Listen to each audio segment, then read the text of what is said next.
मुख्यमंत्री ने सर्वोच्च न्यायालय के एफसीए और एफआरए मामलों की स्वीकृति पर प्रसन्नता की व्यक्त। बोले, सर्वोच्च न्यायालय के निर्णय से कई महत्वाकांक्षी परियोजनाओं के निर्माण का रास्ता प्रशस्त होगा। हिमाचल के दवा उद्योगों में निर्मित 7 दवाएं और 1 हैंड सैनिटाइजर पाए गए सब स्टैंडर्ड। सीडीएससीओ ने फार्मा कंपनियों को कारण बताओ नोटिस किया जारी। सब स्टैंडर्ड दवा को बाजार से हटाने के दिए आदेश। आसान पेपर बनाने की तैयारियों में जुटा हिमाचल प्रदेश स्कूल शिक्षा बोर्ड प्रबंधन। 40% आसान सवाल, 40% सामान्य और केवल 20% ही मुश्किल सवाल किए जाएंगे शामिल। और मंडी रियासत के अंतिम राजा अशोक पाल सेन के निधन से मंडी शहर में शोक की लहर। मंडी राजमहल में ली अंतिम सांस। शांत और सरल स्वभाव के व्यक्तित्व थे अशोक पाल सेन। नमस्कार, आप देख रहे हैं एचपी 24x7। मैं हूं जनीशा। मुख्यमंत्री जयराम ठाकुर ने सर्वोच्च न्यायालय द्वारा प्रदेश के 685.58 हेक्टेयर क्षेत्र में 605 परियोजनाओं को स्वीकृति प्रदान करने के निर्णय पर प्रसन्नता व्यक्त की है। एफसीए और एफआरए प्राप्त नहीं होने के कारण विभिन्न विकासात्मक परियोजनाएं कई वर्षों से समय पर क्रियान्वित नहीं की जा सकी। उन्होंने कहा कि यह प्रधानमंत्री नरेंद्र मोदी की उदारता और राज्य सरकार द्वारा सर्वोच्च न्यायालय के समक्ष मामले को प्रभावशाली तरीके से प्रस्तुत करने के कारण संभव हुआ।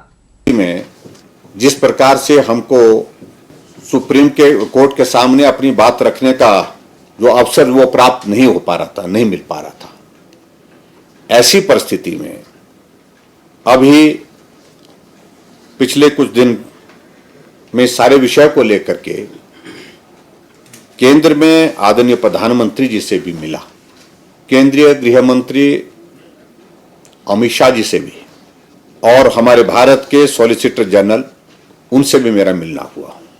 और उनको हमने, सॉलिसिटर जनरल को हमने हिमाचल प्रदेश सरकार की ओर से इस मामले को, फॉरेस्ट की क्लियरेंसेस के जो मामले हैं, उन मामलों को पैरवी करने के लिए अधिकृत रूप से सरकार से अनुमति दी।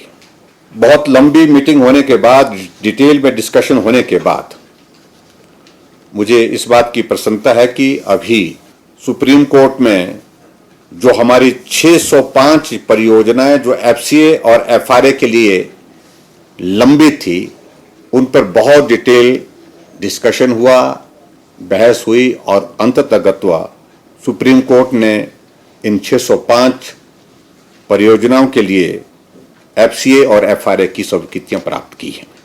और मैं इस बात के लिए सुप्रीम कोर्ट का भी आभार व्यक्त करना चाहूंगा, क्योंकि हमने इस बात को बहुत प्रमुखता से रखा कि ऐसे में हम विकास करेंगे कैसे। केंद्रीय औषधि मानक नियंत्रण संगठन की जांच में हिमाचल के दवा उद्योगों में निर्मित 7 दवाएं और 1 हैंड सैनिटाइजर सब स्टैंडर्ड पाए गए हैं। गुणवत्ता के पैमाने पर खरा न उतरने वाली दवाएं और सैनिटाइजर का निर्माण ऊना, बद्दी और पांवटा साहिब स्थित उद्योगों में हुआ है।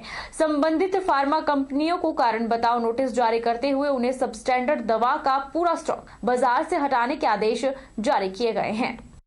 गुणवत्ता के पैमाने पर खरा न उतरने वाली दवाएं और सैनिटाइजर का निर्माण ऊना, बद्दी और पांवटा साहिब स्थित उद्योगों में हुआ है। इसके अलावा सीडीएससीओ की पड़ताल में उत्तराखंड, तेलंगाना, कोलकाता, गुजरात, महाराष्ट्र, जम्मू कश्मीर और कर्नाटक स्थित दवा उद्योगों में निर्मित दवाएं और हैंड सैनिटाइजर भी सब स्टैंडर्ड निकले हैं। सीडीएससीओ के ड्रग अलर्ट के हैंड सैनिटाइजर के अतिरिक्त जिन दवाओं और इंजेक्शन के सैंपल फेल हुए हैं, उनका इस्तेमाल तनाव, संक्रमण, श्वास रोग, हृदय और पेट के रोगों के उपचार में किया जाता है। फिलवक्त ड्रग अलर्ट के बाद राज्य दवा नियंत्रक प्राधिकरण हरकत में आ गया है और संबंधित दवा उद्योगों को कारण बताओ नोटिस जारी करते हुए फेल हुए दवा उत्पादों का पूरा बैच तत्काल बाजार से हटाने के आदेश जारी कर दिए हैं। इसके अलावा संबंधित दवा निरीक्षक को दवा उद्योग का दौरा कर विस्तृत रिपोर्ट सौंपने के भी निर्देश दिए गए हैं। इसमें जब भी हमारा कोई sample not of standard quality declare होता है तो इमीडिएटली जो है ये मैन्युफैक्चरर को शो कॉज नोटिस इशू किया जाता है और बैच को जो है वो विड्रा करने के लिए बोला जाता है और ड्रग इंस्पेक्टर को इन्वेस्टिगेशन के लिए बोला जाता है। तो इस बार भी ये तीनों चीज़ें की गई हैं और जो बैच है वो विड्रॉल के लिए बोला गया। इसके सुधार के लिए हम बड़े सारे कदम उठा रहे हैं। जिसमें कि ज्वाइंट इंस्पेक्शंस करवाई जा रही हैं। ड्रग इंस्पेक्टर्स इसको इन्वेस्टिगेशंस कर रहा है कि मैन्युफैक्चरर के यहाँ जो फेल हुआ है सैंपल उसका रीज़न क्या है। तो और मैन्युफैक्चरर से इसका जवाब मांगा जाता है और जवाब संतुष्ट ना होने की स्थिति में उसका लाइसेंस जो प्रोडक्ट लाइसेंस है वो सस्पेंड या कैंसिल किया जाता है। देश में हर रोज बढ़ रही पेट्रोल, डीजल और रसोई गैस के बढ़ते दामों पर महिला कांग्रेस मुखर हो गई है। महिला कांग्रेस ने प्रदेश और केंद्र सरकार को महंगाई पर अंकुश लगाने की चेतावनी दी है और आने वाले समय में प्रदेश भर में महंगाई के खिलाफ महिला कांग्रेस सम्मेलन करने के साथ ही सड़कों पर उतरकर उग्र आंदोलन करने की चेतावनी दी है। ये देखा होगा जब भारतीय जनता पार्टी की सरकार बनी थी तो इन्होंने एक स्लोगन दिया था, बहुत हुई महंगाई की मार, अब की बार भाजपा सरकार।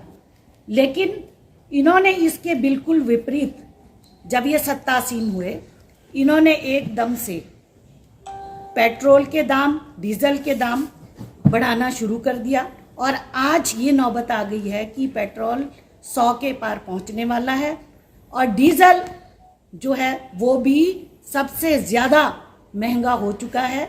इसलिए ये जो सरकार है, इन्हें गरीबों से कोई सरोकार नहीं है, मध्यम वर्गीय जो परिवार है उनसे इनका कोई सरोकार नहीं है। इसलिए ये जो सरकार है ये गरीब विरोधी सरकार है। और सबसे बड़ी बात आपने देखी होगी, डीजल का इस्तेमाल सबसे ज़्यादा जो है वो किसान जो है वो करते हैं और डीजल की कीमतों में किस तरह से बढ़ोतरी हुई है ये आप सभी लोगों ने देखा होगा।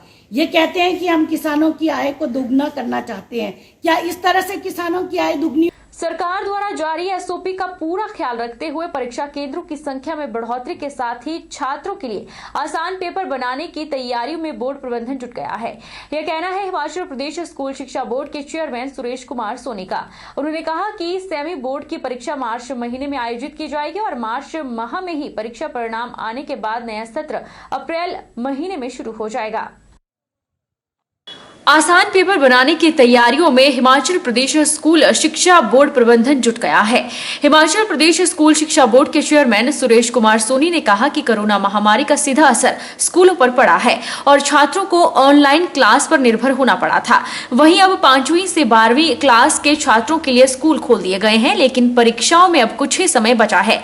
ऐसे में छात्रों की सहूलियत को देखते हुए इस बार परीक्षा पेपर में 40% आसान सवाल, 40% सामान्य और केवल 20% ही मुश्किल सवाल शामिल किए जाएंगे ताकि छात्रों को पास होने में आसानी रहे।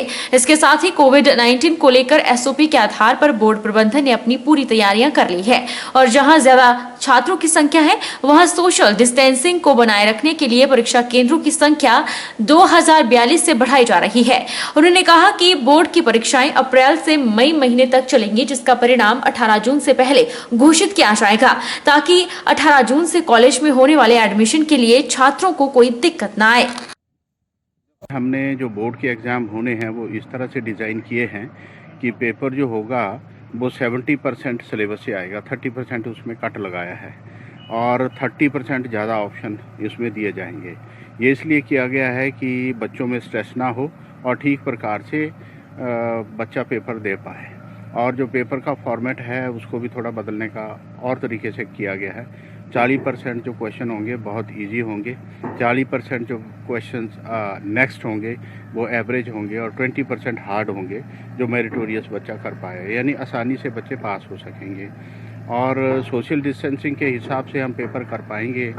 इसके लिए पिछले वर्ष जो एग्ज़ाम सेंटर थे वो 2042 थे और अब जहाँ जहाँ बच्चों की संख्या ज़्यादा है, परीक्षार्थियों की संख्या ज़्यादा है, उनको हम देख रहे हैं कि वहाँ से कुछ बच्चे किसी अन्य सेंटर में और सेंटर हम बना दें, तो ऐसा प्रतीत होता है कि 2042 से ज़्यादा सेंटर अब होंगे।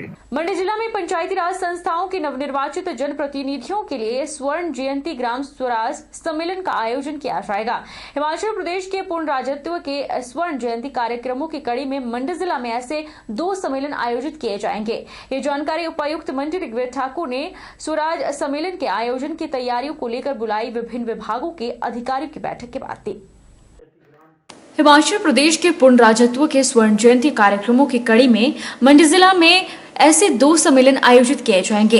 उपायुक्त ऋग्वेद ठाकुर ने कहा कि इन सम्मेलनों में मंडला जिला के पंचायती राज संस्थाओं के 4674 जनप्रतिनिधि भाग लेंगे। इनमें जनप्रतिनिधियों को विभिन्न विभागों की योजनाओं और उपलब्धियों के बारे में जानकारी दी जाएगी। उपायुक्त ने कहा कि इसके लिए सभी विभागों की सफलता की कहानियों पर रोचक लघु वृत्त चित्र बनाए जाएंगे, जिन्हें जनप्रतिनिधियों को दिखाया जाएगा। इसके अतिरिक्त सम्मेलन में विभागों की 50 वर्ष की उपलब्धियों पर प्रदर्शनी और स्टॉल भी लगाए जाएंगे। उन्होंने सभी अधिकारियों को निर्देश दिए कि वे 1 सप्ताह के अंदर अपने अपने विभाग की योजनाओं पर पैम्फलेट बुकलेट बनवाकर जिला पंचायत अधिकारी को दें। हिमाचल प्रदेश सरकार ने ये फैसला लिया है कि हर जिले में जो पंचायती राज संस्था के चुने हुए प्रतिनिधि हैं उनके लिए एक सम्मेलन का आयोजित किया जाए, जिसमें कुछ ट्रेनिंग मटेरियल, आईईसी मटेरियल वगैरह भी उनको उस टाइम पे दिया जाएगा। उसके संदर्भ में आज हमने सभी डिपार्टमेंट्स के साथ यहाँ पर बैठक की जिला मंडी में कि सम्मेलन जब भी यहाँ पर निर्धारित होगा उस टाइम पे हम सभी डिपार्टमेंट्स अपने अपने स्कीम्स के बारे में जो पंचायती राज संस्था के चुने हुए प्रतिनिधि हैं उनको उसकी जानकारी दे पाए, उनको मटेरियल दे पाए।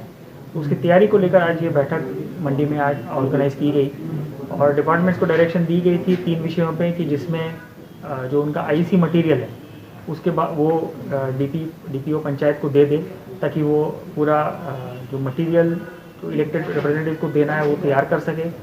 जो सरकार का इस वर्ष की थीम है 50 इयर्स हिमाचल प्रदेश के स्टेटहुड के हुए हैं, उसको सेलिब्रेट करने के लिए डिपार्टमेंट्स को अपनी अपनी उपलब्धि 50 साल के प्रगति के बारे में उसके बारे में भी वो अपनी तैयारी कर रहे हैं। रुकेंगे एक छोटे से ब्रेक के लिए, ब्रेक के उस पार फौरन लौटेंगे।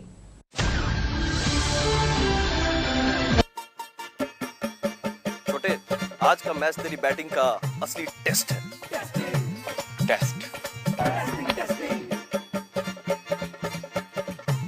Sir, test drive.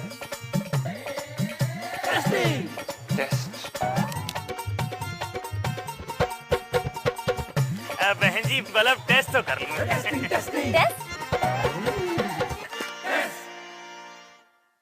मन में शक है तो सरकारी अस्पताल के आईसीटीसी में HIV की मुफ्त जांच कराएं और सलाह पाएं। यह सब कॉन्फिडेंशियल है और किसी को पता भी नहीं चलेगा। अगर टेस्ट पॉजिटिव निकले तो मुफ्त चिकित्सा के लिए ART सेंटर में जरूर रजिस्टर करवाएं। HIV के साथ भी आप सामान्य जीवन जी सकते हैं। तो लीजिए एक कदम जिंदगी की ओर।